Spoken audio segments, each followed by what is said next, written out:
Boa noite, me chamo Nayara e vou explicar um pouco para vocês sobre o contrato de doação, um tema importante do direito civil que envolve a transferência gratuita de bens ou vantagens de uma pessoa para outra. Primeiramente, o conceito, né? O contrato de doação é um acordo em que uma pessoa chamada doador transfere de forma gratuita e voluntária um bem ou vantagem para outra pessoa chamada donatário, sem exigir nada em troca. É um ato de liberalidade, ou seja, o doador quer beneficiar o donatário sem receber nenhum benefício em troca. Um outro tópico importante é os elementos característicos do contrato de doação. Para que uma doação seja válida, ela precisa ter alguns elementos essenciais. São somente 4. O primeiro é o consentimento. Tanto o doador quanto o donatário, eles devem concordar com a doação. Ninguém pode ser obrigado a doar ou a receber uma doação. O segundo é a gratuidade. A doação ela não pode ter contraprestação, ou seja, o doador ele não pode exigir nada em troca.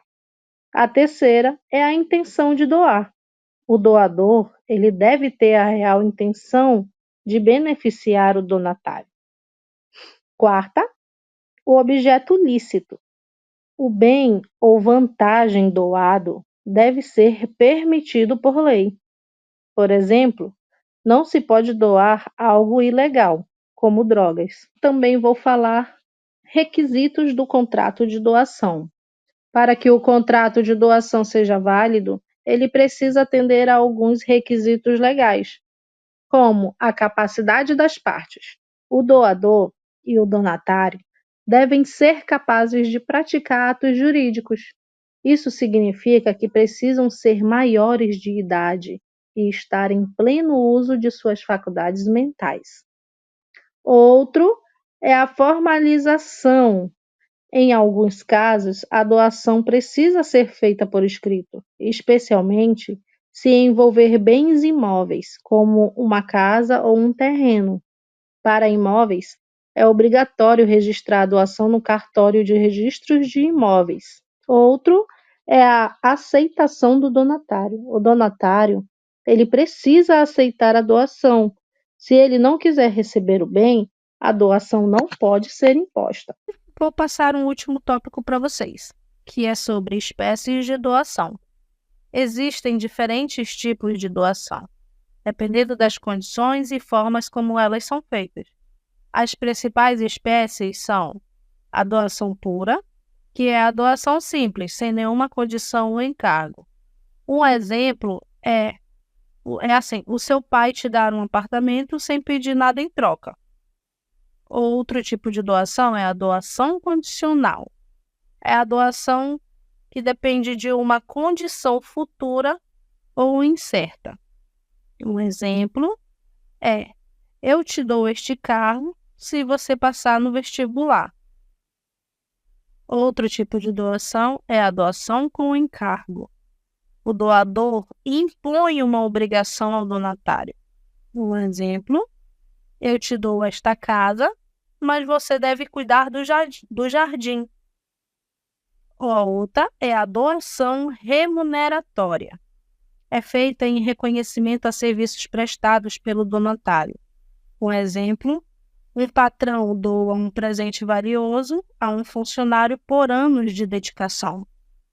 Outro é a doação em contemplação de casamento. Ela é feita em razão de um casamento, como um presente de casamento. Então, esses foram alguns pontos sobre contratos de doação que eu passei para vocês. Agora, eu vou dar a palavra para o meu amiguinho, Dr. Abraão, que irá falar um pouco mais sobre este tipo de contrato. Olá, eu irei falar sobre alguns pontos do contrato de doação, sendo um deles a invalidade da doação.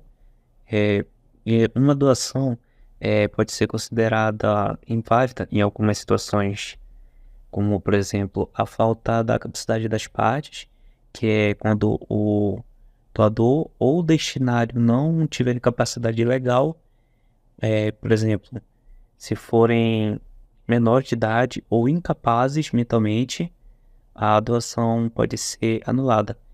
E o vício do consentimento, que é quando o doador foi enganado, coagido ou cometeu um erro ao fazer a doação, ela pode ser invalidada. O objeto ilícito, se o bem doado for algo proibido por lei, a doação é nula. E a fraude contra credores, que se o doador doa um bem para prejudicar seus credores, por exemplo, para não pagar dívidas, a doação pode ser anulada. Outro ponto que eu irei falar é sobre a revogação da doação. Em regra, é irrevogável, ou seja, uma vez feita, não pode ser desfeita. No entanto, existem algumas exceções em que a doação pode ser revogada. A ingratidão do donatário, que se o donatário cometer um ato grave contra o doador, como agressão ou ofensa grave, o doador pode pedir a revogação da doação. E também o descumprimento do encargo, que é caso se a doação foi feita com um encargo, ou seja, uma obrigação, o donatário que não cumpriu, o doador pode revogar a doação. E o nascimento de filho do doador, que é quando se o doador fazer uma doação e tiver filhos que não sabia da existência, ele pode revogar a doação para garantir os direitos desses filhos. Agora, para concluir, eu quero dizer que o contrato de doação é um ato de generosidade, mas também é um ato jurídico, e ele precisa seguir regras para poder ser válido. É importante entender os elementos, requisitos e possíveis problemas, como a invalidade ou a revogação, para evitar surpresas desagradáveis. Se você está pensando em fazer uma doação ou receber uma, é sempre bom consultar um advogado para garantir que tudo seja feito dentro da lei. Então, espero que vocês tenham entendido como funciona o contrato de doação, pois quem não aprendeu, saiba que tem uma cova reservada só para você.